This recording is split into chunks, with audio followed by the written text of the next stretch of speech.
these are my homemade props that I made.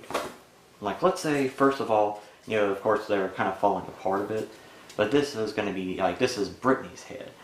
And of course, originally had some clay appliances for the sticks poking out, and I just added some glasses.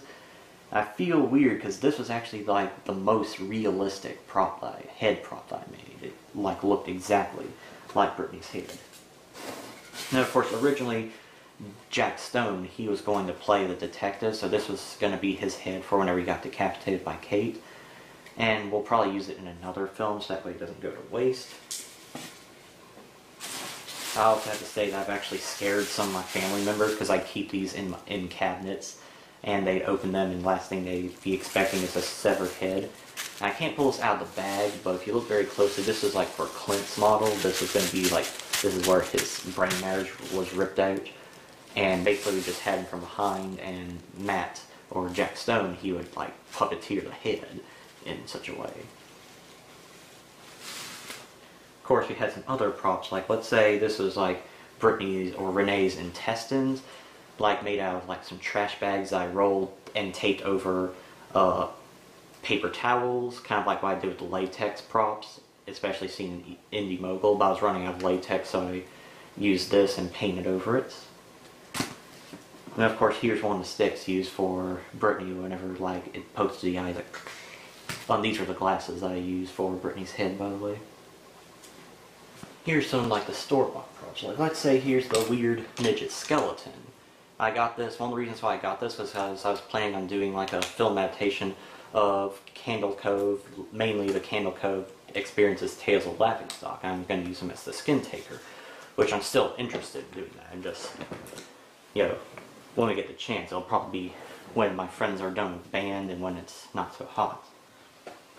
For Detective Wilson, I had this Indiana Jones hat, a favorite of mine that of course, I used this in He Got Served for my Detective Marshall character.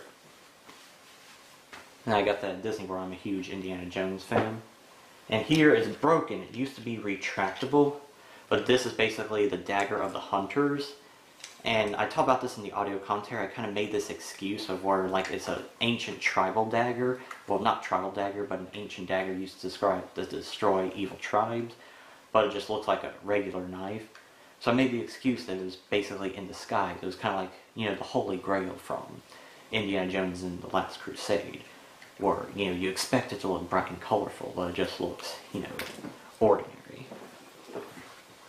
And of course, I have a huge collection of 8mm cameras.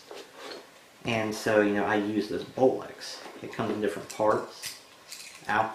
Like this is like a little trigger. This is like a little lens thing that can go on it. And here's the actual camera itself. I picked up a lot of these at garage sales. And my mom helped out as well. But we didn't actually film with this because I knew there wasn't really a way I could develop the footage, so I just used the iMovie filter vintage for the footage, which I shot on my 2008 camera. The camera that I've used for a lot of family videos and summer life. Had to clean up a lot, so I put a lot of like my store-bought props in here. So as you see, this is like a head. This was originally going to be used for Roger whenever we had Gage in. So I didn't have to build an extra head, and we eventually used it for Robert, because, you know, no offense to him, it looks, you know, almost accurate enough, like if he's like dead and rotting. And this is like the tribal dagger, which I got this especially for other projects, and it's just like such a good dagger. I mean, it's bent a little bit, but it still works. Of course, you had these various masks, various fake body parts that sounded wrong, that I basically got at the party store. And we had that chain, my fake axe, and I just used a lot of these for my props. This here is a synthesizer I got a while back when I was in like probably high school or maybe even junior high. Has different settings like the grand piano. And I use the synth lead a lot.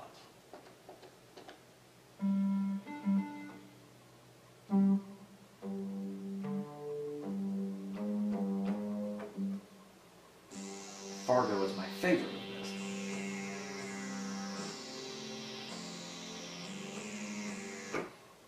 And as you can tell, I use a lot of that in, you know, my college films. I could use like the percussion stuff for my basic film OCD off, but I use this Fargo stuff for my advanced film. He Got Served, in which with those I used the Tascam, which was used for recording sound, and we used for sound effects. Because I couldn't really figure out how to record this. Like, I mean, I'm pretty sure there's a way, but I'm not too inclined with this. I need to look at the manual. So the way I recorded it was I used my phone, which I had like a voice recorder on it. And then of course I just place it here. And then of course I would play, and I didn't really have a plan for the music. I didn't really have anything written down, so I just literally go from my head and try to edit it as best as I could.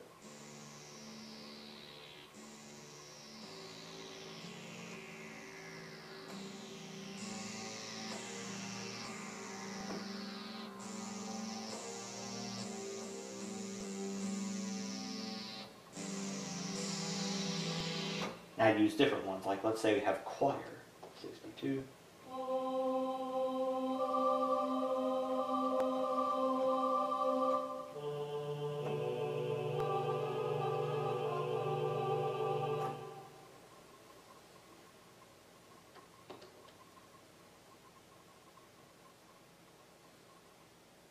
And of course I had a favorite that I discovered, and this was like a favorite of mine because this was used in the original Evil Dead very extensively. And so this is something I've been looking for a while, and I finally found it pretty much by sheer accident. Synth Brass 089.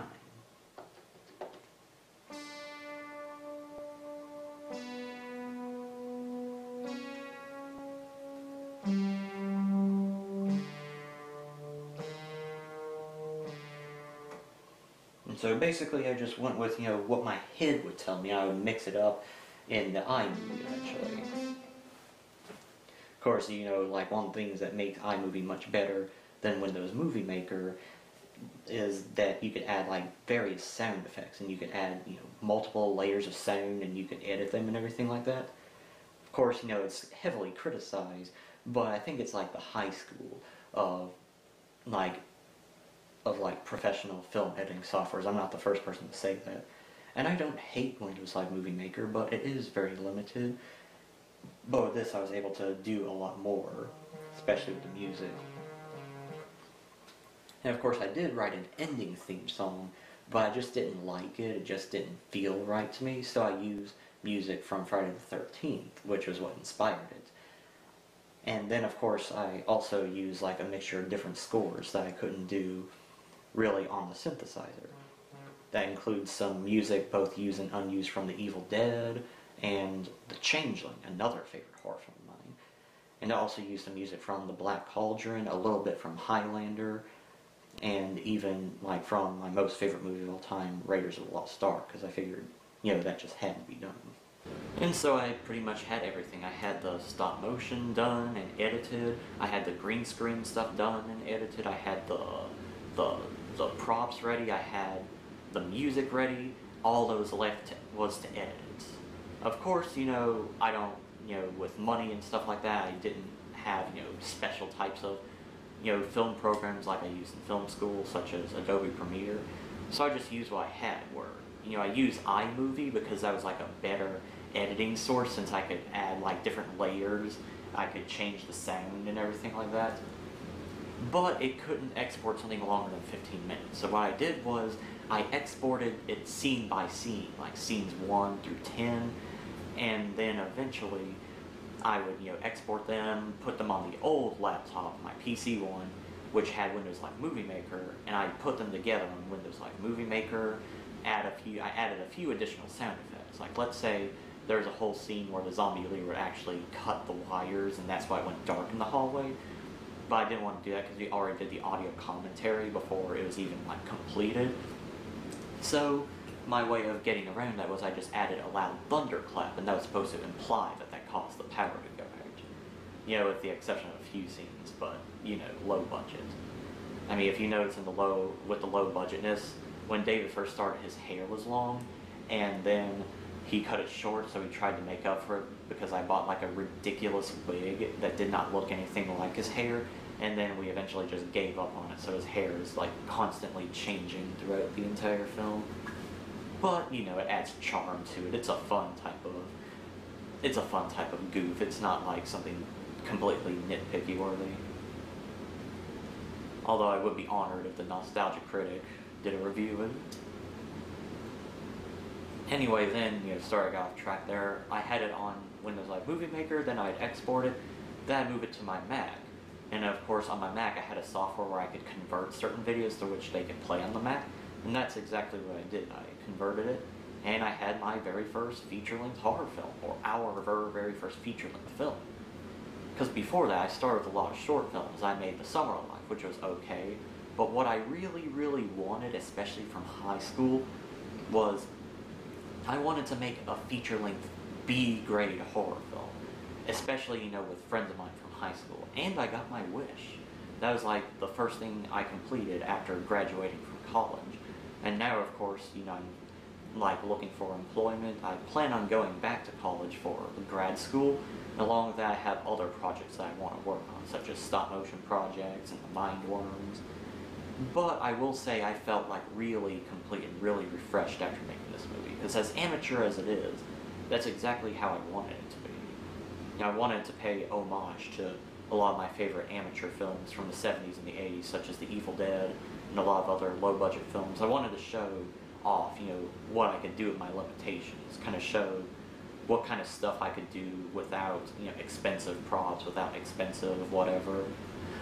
And so I was happy to be able to do it. I even showed it to my friend Corin Roberts, who helped me with 3 Steps to Death, and he said he loved like the 70s and 80s look to it, and said he'd even add it to his list of Halloween films.